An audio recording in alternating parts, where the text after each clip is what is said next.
Hey guys, welcome to the 5th episode of the Kick Out at 2 podcast.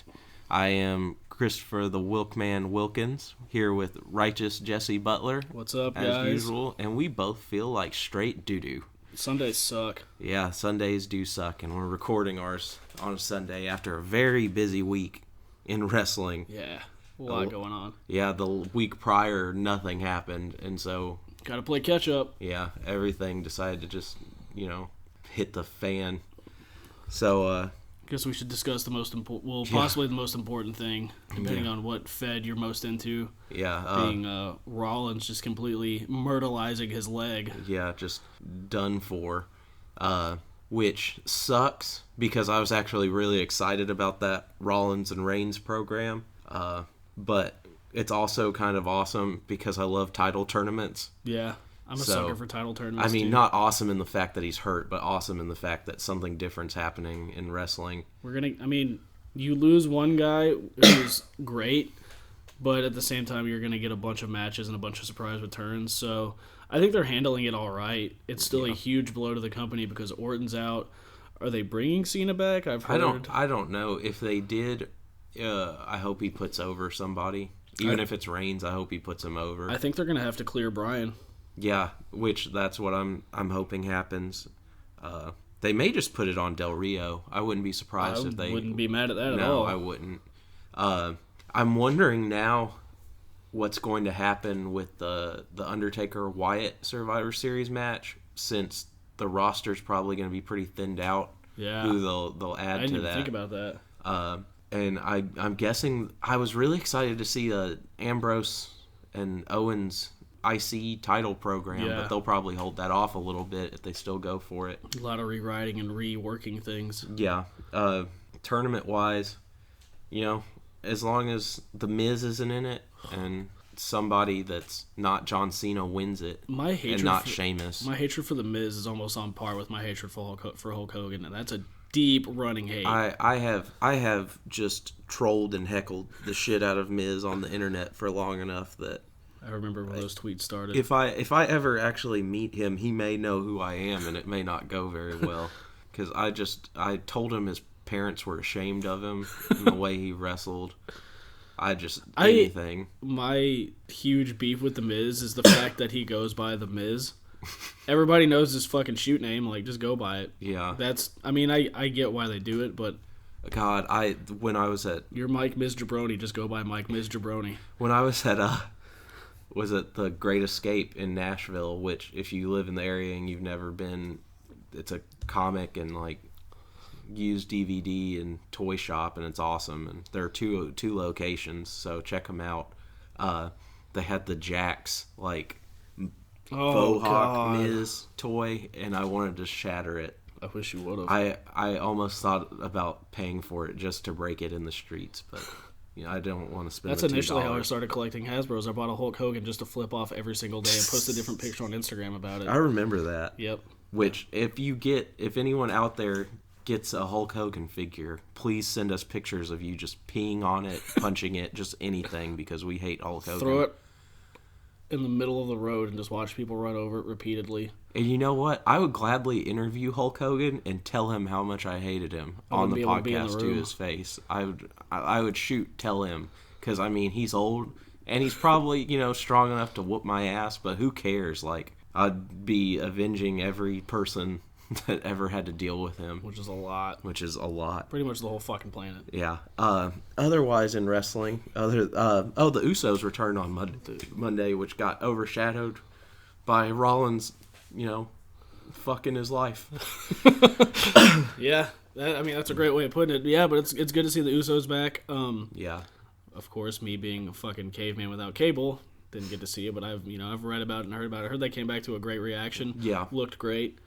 So I'm actually pretty excited for them. It's a good shot in the arm for the tag team division. Yeah. A great tag team. And it'll be fun to have somebody other than the Dudleys go against the New Day, since the Dudleys are just dragging ass right now. Yeah. Which hopefully they'll do something spectacular soon. NXT title match, Finn Balor versus Apollo Crews, was awesome. Did you watch that? No. Oh. It was really good. I live in a cave. I remember you said you were going to watch NXT, but I forgot. last night, it's okay. I ended up watching Jingle All the Way. I respect that, though. I mean, it counts as wrestling. Big shows in that movie. He is. Little buddy. Deck your halls, bub. I went to a movie one time, and it was in 3D, and it messed up, so it felt like literally halfway through the movie somebody just threw their hand over my left eye, and it happened to everybody. So after the movie, everyone was so upset, and they're like, well, we can give you a full refund, or you can get vouchers to a free movie next time. And so I just shouted out, thinking of that movie, we don't want it! Like Sinbad with Booster. So I love Jingle All the Way. That's one of my favorite Christmas movies. Our guest, when we bring him on, has a great Jingle All the Way story that nobody else seems to find as funny as I do, but I damn near pissed my pants laughing when it happened. So. I'm already excited about this. Which our guest today is your buddy, Brett Ison, former SWF champion, correct? Heavyweight champion? SWF heavyweight champion, the strong style Pitbull, the Pitbull Brett Ison, all fucking one eye. And this is probably going to run a little long. We'll turn it into two. So first two-parter for the Kick Out at 2 podcast. First two-parter. Brett's making history here. But yeah, that title match was really good. It was really fast. They were on top of each other the whole time. Cruz is great. Finn Balor is great. I can only imagine, like, I can't see that being bad. Yeah, it was really awesome, and the hype during it was real. I didn't have that much time to watch NXT, so I skimmed through everything else, which it wasn't that solid of a card this week. I mean, there was an Eva Marie match and a Cameron from the Funkadactyls match, but she at least wrestled Asuka Kana. I heard Asuka destroyed her. Yeah, apparently she wrestled Eva Marie at a freaking house show. Did Eva Marie stop wrestling after? No, not yet. But she took a kick to the face apparently, like she didn't know how to take it. Like she did to Carmella in Nashville. Yeah, still upset about that because Carmella rules. Yeah. She's not the best wrestler, but she got over. She figured out how to do it. So and she's not Eva Marie. Her. Yeah, and she's not Bill. Eva Marie. Bill from 4 Letter Nerd for some reason loves Eva Marie. I mean, she's attractive, but just be a manager. Be a valet. She looks like she's like swimming in doo-doo water. I don't know. She looks like she's just like glistening shit all the time. So I'm not really a big fan of Eva Marie's looks either. I'm not sure if we're just in a foul mood today or what, but we are just talking so much shit. And it's going to keep going. I've had a cough. I've had a sore throat for a month and a half. But, yeah, the NXT title match afterwards, Samoa Joe coming to make the save when Baron Corbin came out and then turning on Finn Balor, hitting him with the muscle buster after he yells, "I did this to you." So that was pretty sick. I love Joe. Me too. I hope he just goes back to kicking people in the face. Yeah, and I hope soon he's kicking people in the face on the main roster because they need him. Especially, I want to see him because I think he and John Cena used to be like roommates or something a long time ago. Yeah, in California for UPW. So they were like buddies. So that would be a hell of a story to tell if they brought that up and brought him to the main roster. That would be great. I totally forgot about that till you mentioned that. Yeah, and I mean that would be a lot of fun to watch because John Cena, say what you will about him in his character, he's had his best year in wrestling. Yeah. In ring work wise this year. Yeah, I mean probably since his debut and a little after. Yeah, he's had his best year because he's just been he's been. Well, when he debuted, he wrestled weird. Yeah, like the prototype. Yeah, he was still that UPW character. Yeah, and then we got the Doctor of Economics, which I was actually singing to Brett in the car earlier. Word Life. So SmackDown, which I'm pretty sure in like 2002 or 3 something, maybe 2004. I don't remember exactly what year it was. I was freshman. He wrestled at a SmackDown, and I'm pretty sure he was in a tag team match against The Rock. Mm-hmm. Even though they said they never touched each other or never really crossed paths. But, WWE relying on that short-term memory. Yeah. But I remember we were like 6 rows back, and me and 2 of my buddies were there, and John Cena came out, and he was Thugonomics. He may have had Bull Buchanan with him still. B squared. God. Yeah. And we all like aggressively flipped him off. And that's when he was like playing heel, so he was trying to like keep his composure, and he just started chuckling and like tried to So I always remember that about John Cena, especially when I get angry at him. I'm like, well, he did laugh at us when we flipped him off, so. He's a good guy. Yeah, well, who knows? So, he makes a lot of wishes, so that's good. That's nice. True. So, I guess we'll stray away from the Fed real quick. And, I mean, you're wearing a New Japan jacket. Yeah. You get to watch more New Japan than I do. Yeah. Well, actually, I need to sit down. I haven't had much time this weekend to sit down and watch it. I was planning on doing it tomorrow, recapping their last show, because I saw, highlights from the Nakamura Carl Anderson match. Mm-hmm. Looked awesome. I get to watch New Japan through things on Twitter. Yeah. What is it? They have people making GIFs and stuff. That's what I can't remember who it is. That Senor Lariato. Yes. That guy rules. Yeah. Which if you get into New Japan World, look him up on Twitter, and he has a match listing of what you should watch throughout the years, and it's very helpful. Yeah. That's how I get to stay on my New Japan. Yeah. But Nakamura kept the Intercontinental title. And he's going to be facing AJ Styles, I believe, at Wrestle Kingdom.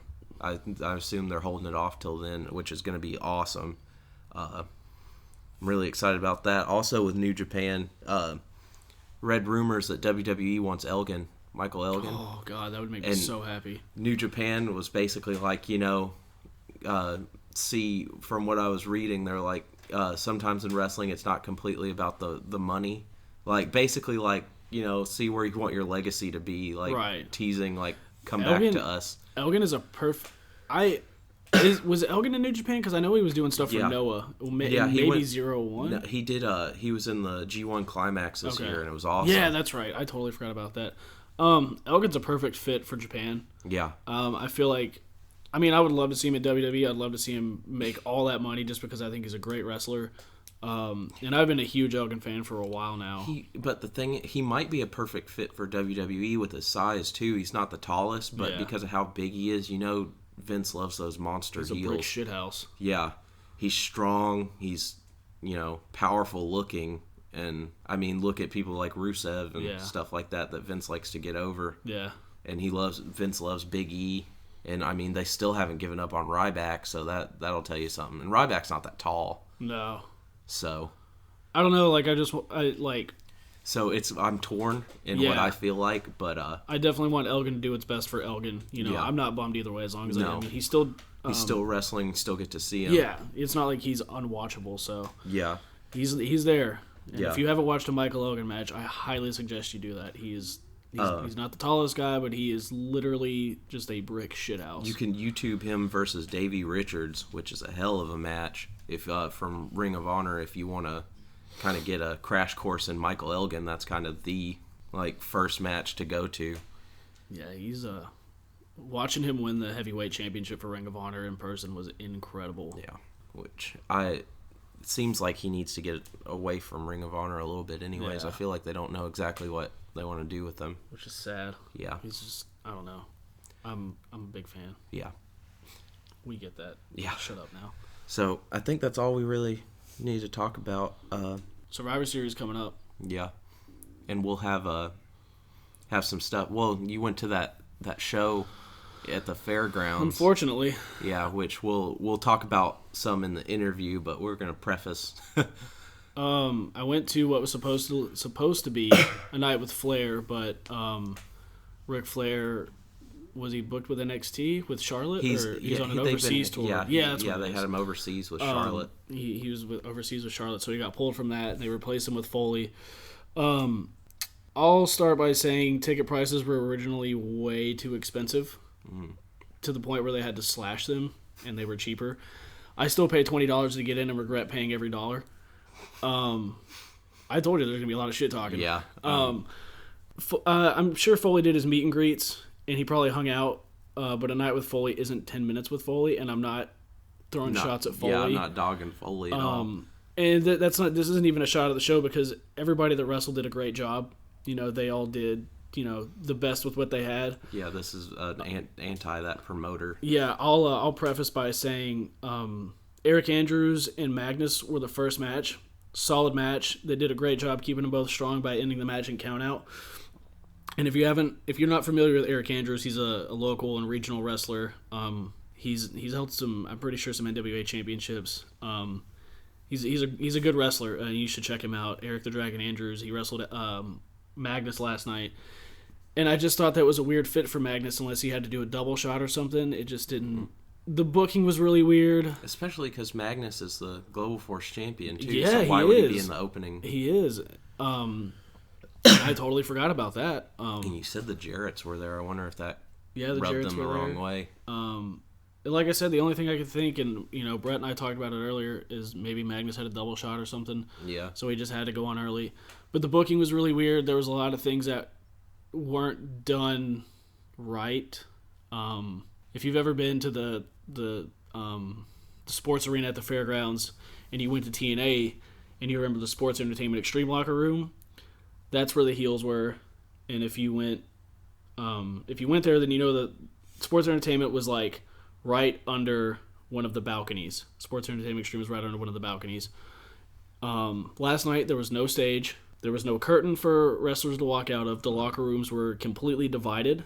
And whenever the wrestlers walked out of their locker rooms, they had to open a door. So when you open that door, you can see everything going on behind that door, which is not smart. No. For reasons. Yeah.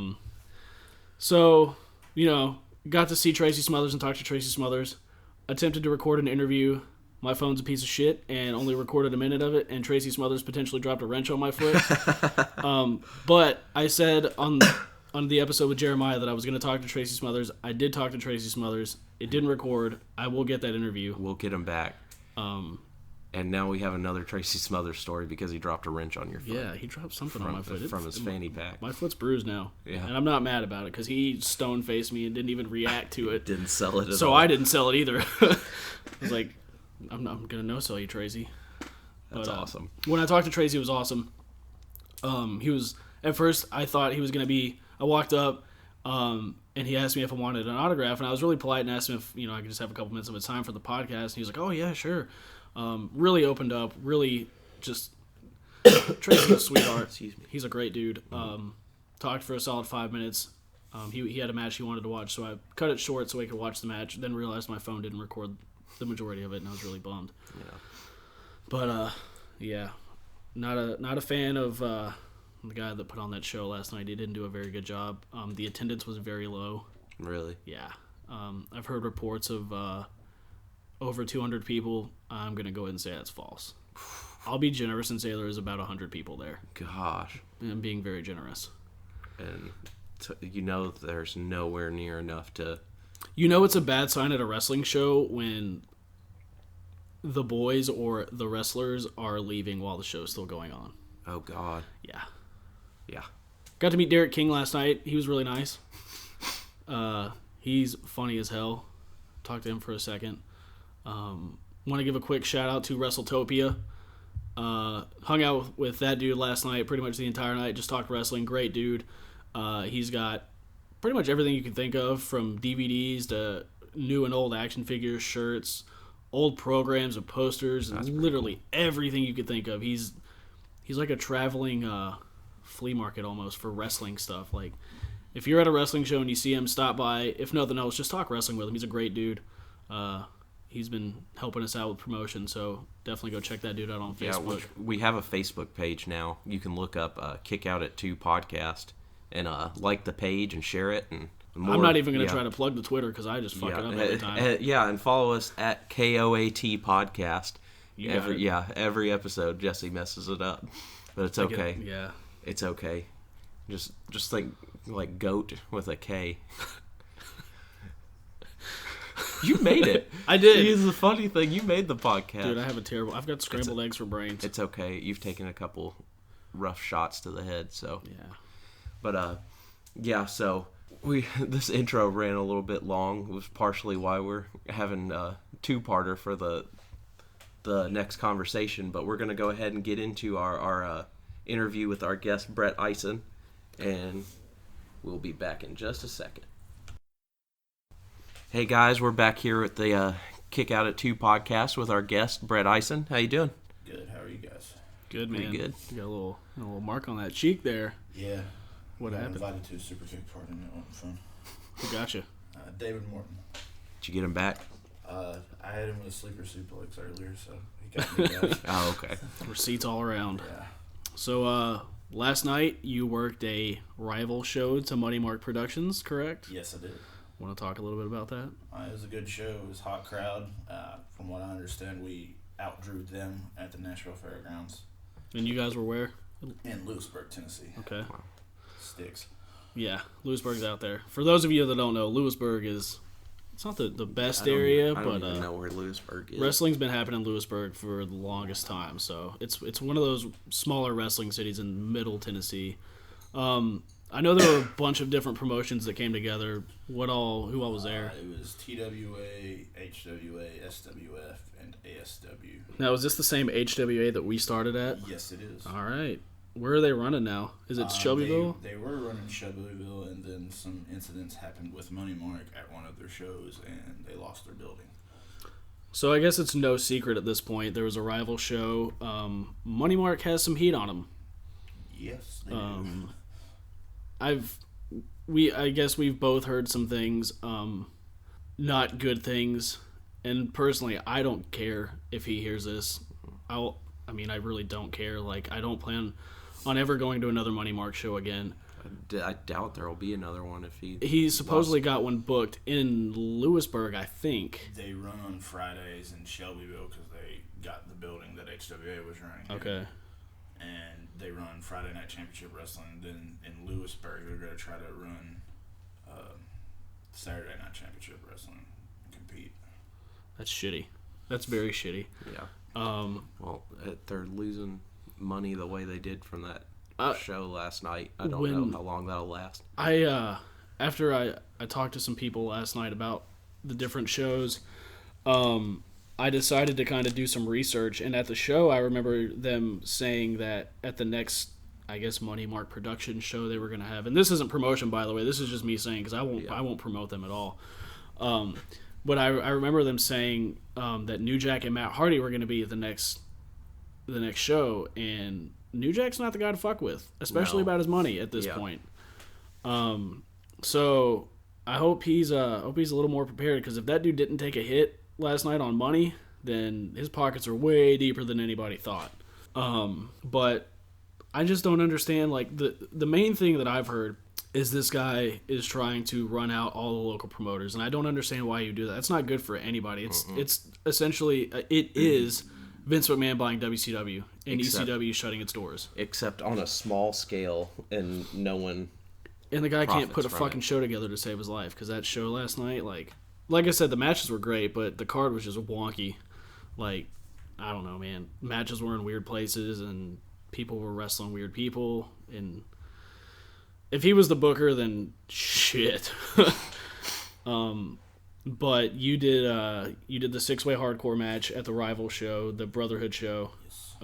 It was, who was it? It was you, Kilo, Nick Lowe, James Arp, and then a guy named Dilbert. and then David Morton, correct? David Morton, Just Dilbert. That's all. Does he look like the comic book character? Yeah, I was gonna say that'd be a fun like gimmick. A nerd gimmick, but Makes sense. Yeah. So what was the outcome of that match? David Morton went over for the ASW Heavyweight Championship. Good for David. He's a great kid. He's good wrestler. It's also really cool to me. You know, Kilo's, for those of you that don't know, Kilo is one of the people that trained Brett and I, and I have no qualms, thanking Kilo about what he did for us. We pretty much just got the shit kicked out of us on a weekly basis and we learned for free. We went through the whole paying dues process, which I think is something that every wrestler needs to do. But Kilo's never had an issue, to my knowledge, of working with anybody or putting someone over. He's always been a good guy when it comes to that stuff. I've never known him to have a big head about anything. Not at all. So I think it's really cool that he did that with David last night. Put him over for the belt. I think that's really cool. Yes. And for those of you that live in the area, you should definitely be checking out all these companies, ASW, especially SWF in Tullahoma, because that crowd is great. Every time I've been there, that crowd has been amazing. TWA, and I'm sorry, HWA. Yeah, I mean, I don't know when HWA is opening up. I think TWA is about to open back up. I hope so. The more wrestling, the better. There's more places for guys to wrestle, more wrestling for fans to watch. It's better for everybody. Everybody wins with that. And Money Mark is dumb for trying to ruin that, and I will fist fight you. It doesn't make any sense to do that, especially not locally. Yeah. I mean, it just hurts the business all around. Yeah. Yeah, and then that guy doesn't have any way to make any money if things go. Exactly. And, if he burns all these bridges with everybody else, then who's going to go work there? Oh, those bridges are gone from what I'm understanding. So I wanted to do something a little bit different with this one since, we've known each other for so long and broke in together. We did more than break in together. We been best friends since, 7th, 8th grade? 7th. Did the the very taboo art of backyard wrestling. Want to talk a little bit about that? Sure. We'll go from the yard to the yard to the strap. Yeah. All right. Swig of coffee for the working man. Where do you want to start? We beat the dog shit out of each other for X amount of years. You've choked me out, dropped me on my head. Well, the first time I think we did was in a basement of Yep. my house on a mattress, and we had a ladder. And I'm pretty sure I ended up on the concrete floor head first. Oh, yeah. More than likely. Probably more than once. Oh, without a doubt. We did that. We wrestled in your basement, and then this weird thing happened in school where he got rezoned because they built another school. He ended up meeting Jason James. And buddy Chris Kane. Yep, Chris Kane and some other guys that we wrestled with, and we were kids goofing around in the backyard. I don't want to say too much about that because of certain names involved, but we were kids just goofing around, and then word got out to some local pros that ran HWA, being Kilo and GQ, and then they came and watched us, which was cool, and then they trained us. They took the best ones that they thought had talent and had futures in it. Some stuck and some didn't. Yeah. It's me, you, Chris Kane, Jason, and Travis. Yep. That was the 5. Yep, that was the 5. So we wrestled for HWA for a while. Did a couple shows with them. We went. What was the place we worked for in Dixon? Do you remember the name of that? No, it was a shit show though. It was a shit show outside of a bar. We wrestled. They took us there. They we traveled with them. Yeah. I guess you could say. What do you remember most about training? Getting the shit kicked out of us. I remember setting up that fucking ring in the middle of the summer in the driveway, and man. literally every time it was in the middle of summer, every time you bumped, it was a pleather mat. You wanted to get up as fast as you could because you just stick. That's a good way to do it nowadays. Yeah. I remember the day we learned how to take the Doomsday device, or got given the Doomsday device, and we both ended up with stingers. Yours was way worse than mine. Landed on my dome. Yep. You landed right on your head. I remember being on Kilo's shoulders because I was one of the smallest ones. I think I was the first one to take it. And as GQ's jumping off the top rope, he just yells, "Roll off Kilo's back." And I don't hear all of this because he's already in the air. And then I catch a forearm to the throat and just land all funky. Why was that something they were like teaching you already? We got taught the last ride too. Good lord! So it was just like play practice. Yeah, I mean, much. we learned. The one thing that really stuck with me from training was the game. If you've ever been trained and you've never played this game, I suggest you go back. Bull in the ring. It's the best way to learn ring presence. You just get clotheslined repeatedly. You turn around and you feed to that clap. You just get your head taken off. Gosh. It's the best way to learn ring presence. So you've been more consistent than I have. Where all have you been? I know you've been a few different places. I've wrestled all around Middle Tennessee, USA Championship Wrestling, NWA main event when it was running in Columbia. At Freddy's Auction House and Sportatorium. Yeah. Then SWF, ASW. Did you do top rope? No, that I was asked a few times to go, and I just never did. That's kind of when I was just in and out because of band stuff. Yeah, band stuff. So I guess we'll stick with some yard stuff for a while. Then we'll progress into pros since we have a while to talk. So we went from training and we ended up wrestling, like I said, with HWA, and we did the Dixon show. Did we do anywhere else with Kilo in them? I don't think so. I don't think so either. We were predominantly there. Yeah. No one really wanted to touch us at first. Yeah. We were 15. Yeah, we were minors, and nobody wants to kick the shit out of minors. It looks bad. But is it technically? Are they supposed to be able to employ you when? Or does it really matter in the wrestling world? Depending on athletic commissions and. If I remember correctly, our parents had to sign waivers, didn't they?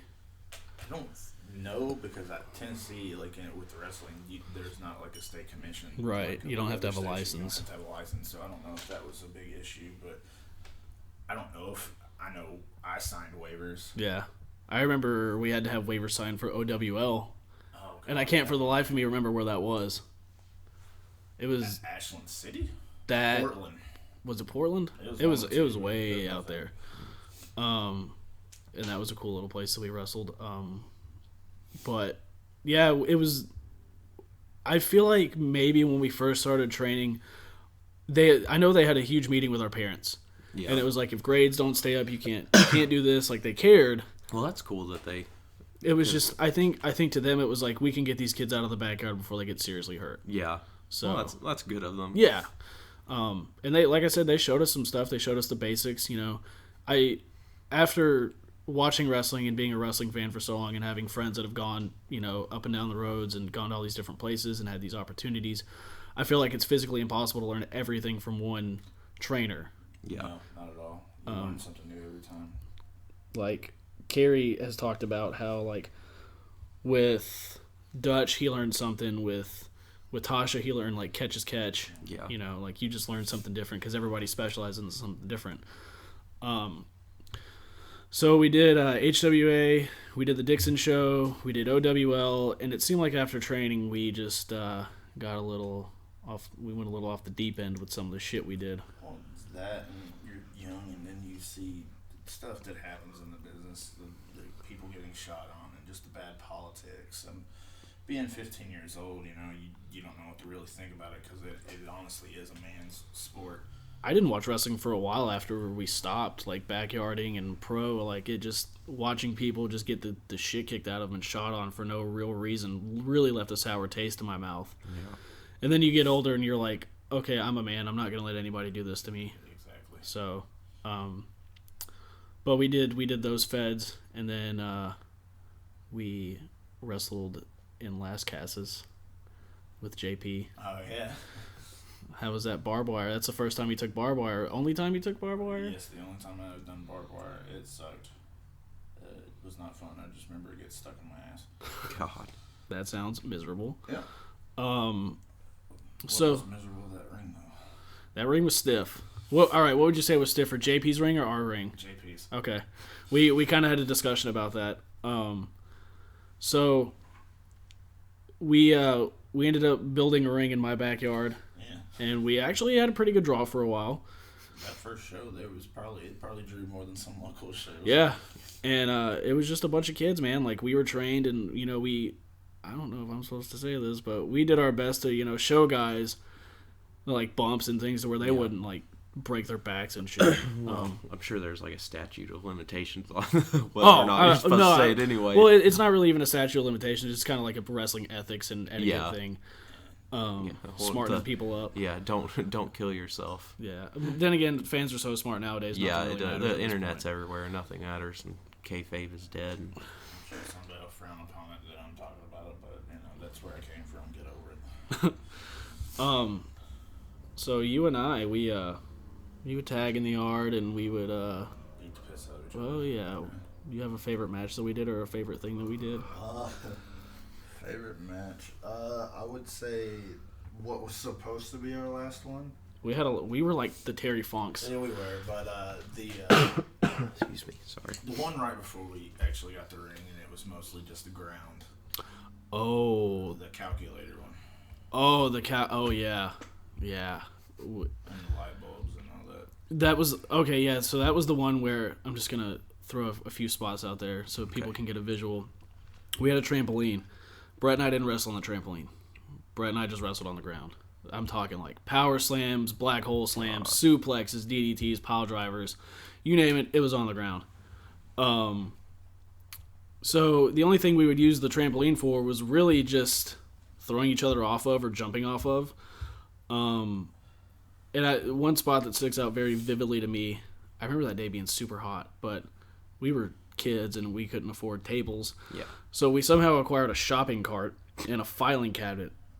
And we put a piece of wood across it, and while we were wrestling, Brett says, lay the light bulbs across the quote-unquote table. God. And I threw them off the trampoline on it, and it sounded like a car wreck. Mm-hmm. Like, I don't know if it was just like the wood smacking the metal and the light bulbs breaking on top of that, but it sounded like a car wreck. Good Lord. Yeah, we forgot about the apartment wrestling. When we really, like, you catching me on fire and the thumbtacks. Yeah.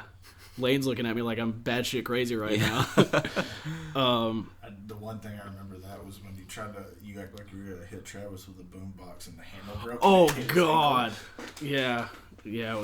Back in the day, we weren't afraid to use anything. Good bikes, boomboxes. We had a bunch of those orange traffic barrels that we would make tables out of with street signs. Whose fault was this that you got all into that violent of wrestling? I'm not gonna put anybody at fault, but there was a lot of Combat Zone wrestling watched. I was a huge Nick Mondo mark. Still am. Like, I still love watching his matches just because of the shock value, really. But one of the things that sticks out the most from wrestling behind the apartments was the traffic barrel table with the street sign and the thumbtacks. You hit me off the ladder, and I'd like look down. There's like 20 thumbtacks in my elbow. There's a man. I don't remember which Backyard Wrestling DVD it was, but it's like Chaos from California. He's talking about if you can't take thumbtacks, then you're a pussy or something. Yeah. Thumbtacks don't hurt.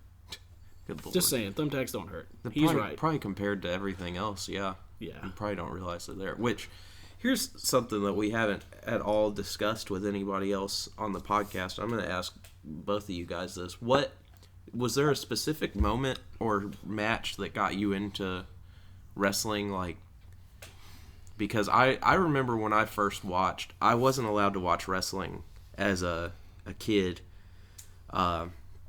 which, you know, makes sense. If I wasn't already watching it in like the very early 90s and then they started moving to like everybody pointing at their dicks and stuff, I can understand my mom not wanting me to watch that. So I didn't get to start watching until middle school. And the night I started watching was the night that Shane McMahon was on WCW. Mm-hmm. It was like the Monday before WrestleMania 17. And so I basically went backwards because the minute I watched that, my friend told me about it, and I was flipping back and forth through the channels. I didn't know which one I was supposed to be watching because he watched Raw, and I didn't know what channel I was supposed to be going on, and the exact same thing was on two different, which was pretty awesome, like looking back on it. So I worked backwards and started. And that's one thing I actually always really liked about you. You didn't just like, okay, this is what I watch and go forward. You went back. Like, I feel like a lot of wrestling fans at any point don't do that. And the thing about it was I knew also that wrestling was, you know, a work. Like, I knew that the matches were predetermined, and that a lot of people are, you know,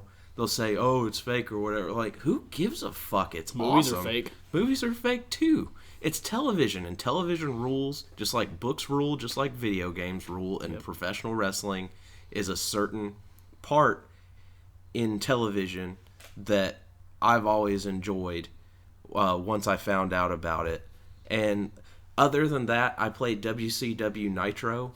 On the PlayStation? Yeah, on the PlayStation, because somebody that worked with my dad, their kids kept fighting over the game, so he had to get rid of it, so he gave it to us.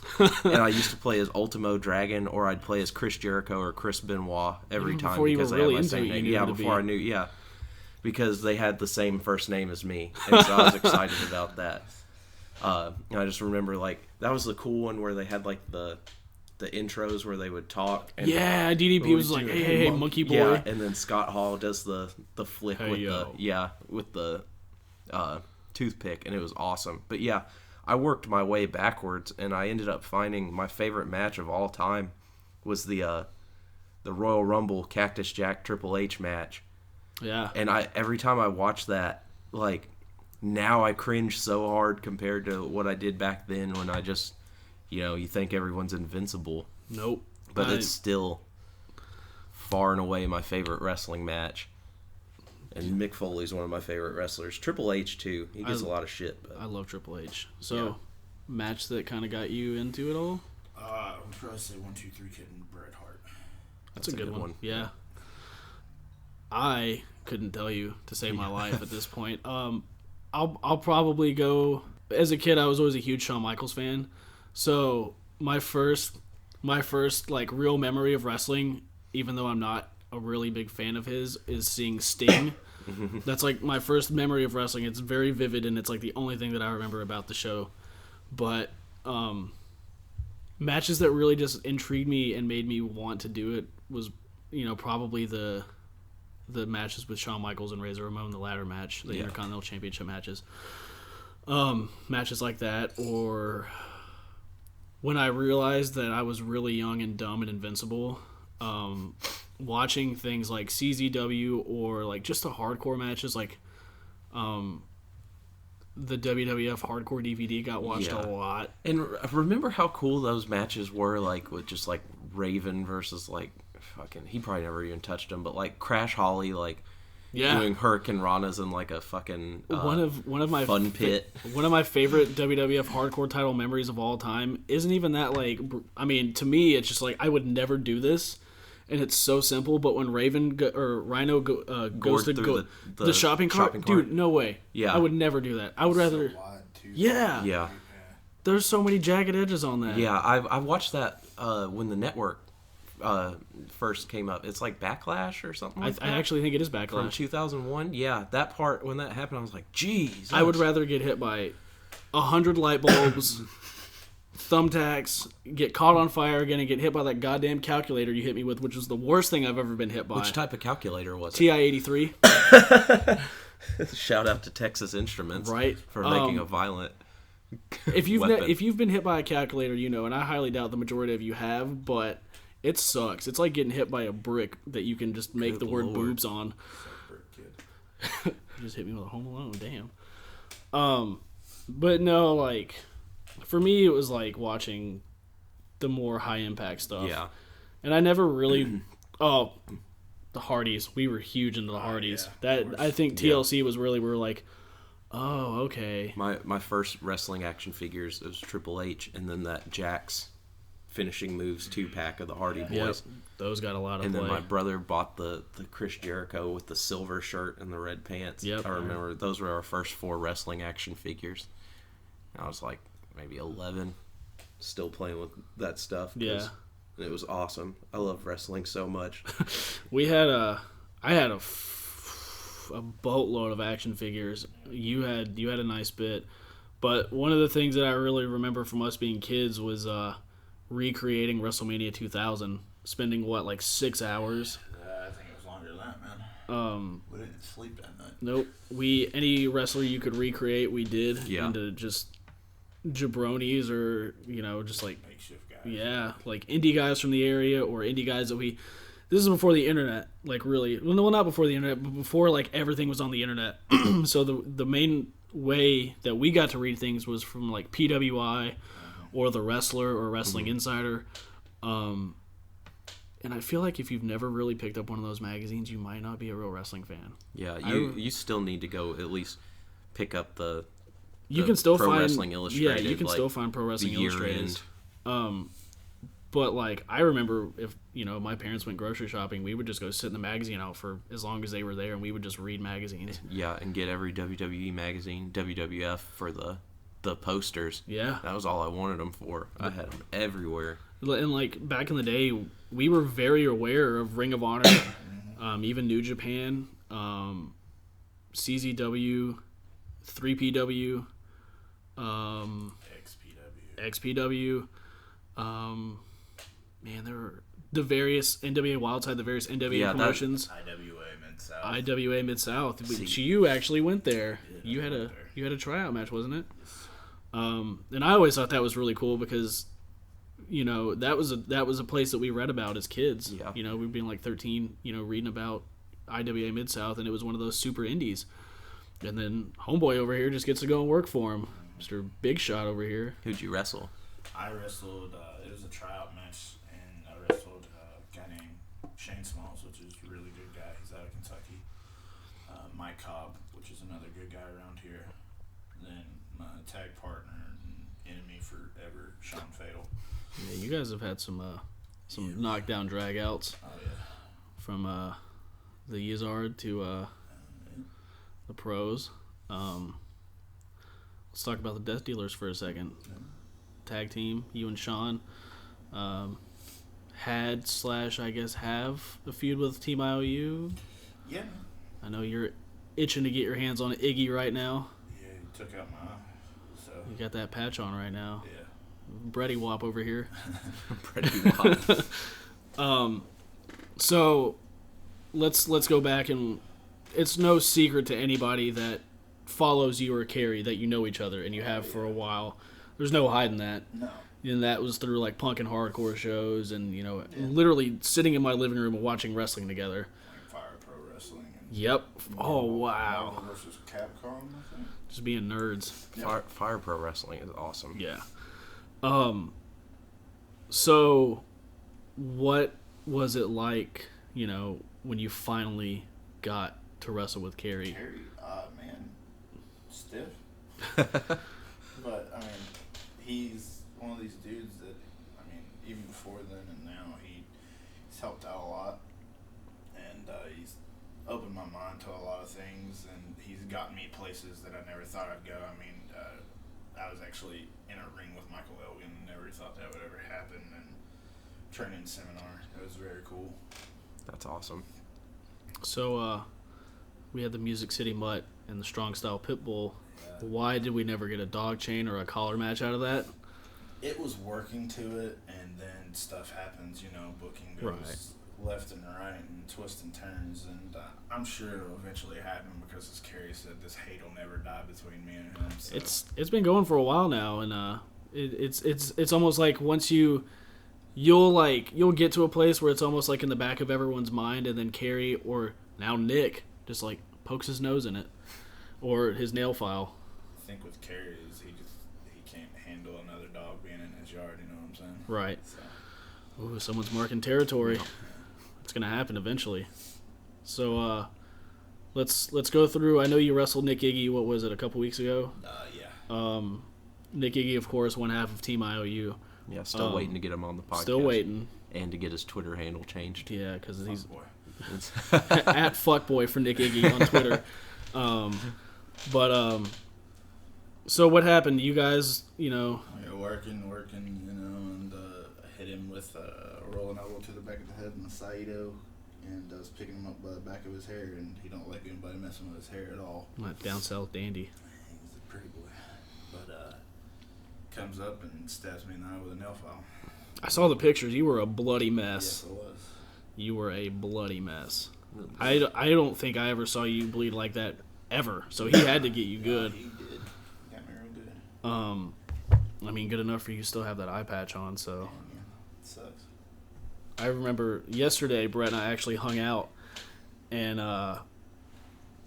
for those of you that don't, for those of you that follow like the local wrestling, the eye patch was on. I'll say that the eye patch was on. It's here. It's present. So what do we have coming up for you at ASW? ASW, I don't know. I worked there last night, and I got a real good reaction. I hadn't been there in a long time. Right. So it was kind of the crowd goes mild, you know, and go out and the crowd erupted, and I was just like, all right, well, cool. So they might book me again, but I'm predominantly at SWF every Friday. Good people running that. It's my home now, so. Yeah, you've been there for a while. I mean. It'll be a year here soon. Yeah. Wow. And now, refresh my memory. Did you go in as a tag team with Fatal, or did you go? We got brought in as tag teams, and we were literally taking people out left and right. Right. Started with the Mortons, David and Cody, and then the Elements of Wrestling, which is Caden Sade and Matt Madison. I actually got to watch Caden last night versus Derek King. It was a good match. Caden's awesome, man. Yeah, He actually Caden gave me one of my best matches in my career.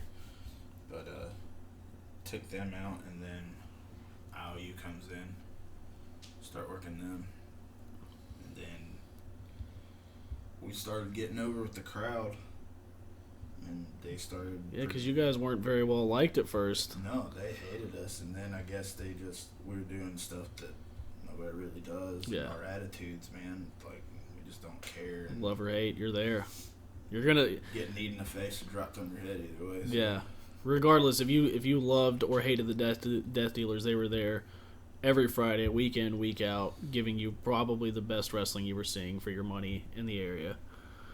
So now, moving forward a little bit, I know we're kind of jumping around, but moving forward, what was it? Not too long ago, a couple months ago, maybe you and Byford and Plunkett. Yep, had that triple threat for the SW Heavyweight Champion. It was July 31st, and it was originally supposed to be me and Byford, and then Plunkett got through in the mix because him and Byford had a deal going on while me and Byford did. And me and Byford, that's another dude that I owe a lot to. Byford's good people. Great dude. Booked me before, like, we've actually even worked each other. Gave me another one of my good matches, and then Got a hell of a spinning back fist. Yes, he does. I ate quite a bit that match. Yeah, I remember watching that match, and it was really emotional watching you finally, like, literally this is like from playing wrestling games and playing with action figures with my best friend to like just mess around in the backyard and like getting trained and like literally just watching somebody's dreams come true right before you, and it couldn't have happened to a better person. Just getting to see it happen was so cool, and I can only imagine how you felt like knowing that the company was putting that much stock into you. And I want to thank Jeremy Flint for that one, because he brought me in and he pushed me and made me a better wrestler. Flint is also good people. Very.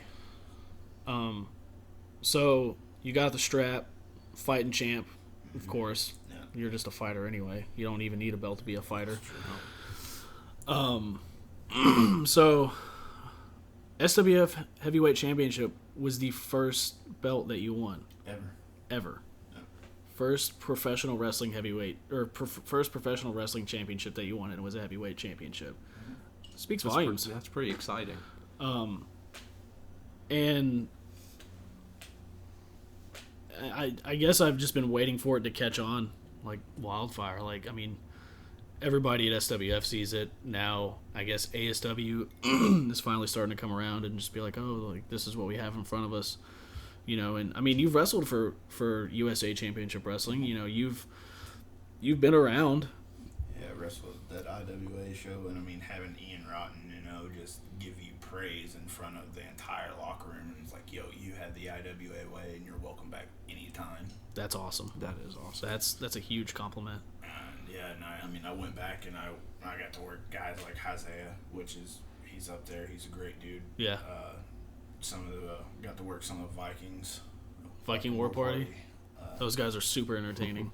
Crazy dudes. That's what I hear. Got to work the Hooligans, which is always cool. Actually, not too long ago, got to work the NWA Tag Team Champions now, which are the Heat Seekers. Okay. Took them off Killer Elite Squad. Okay. Oh, wow. Yeah, that was literally the day after we wrestled them.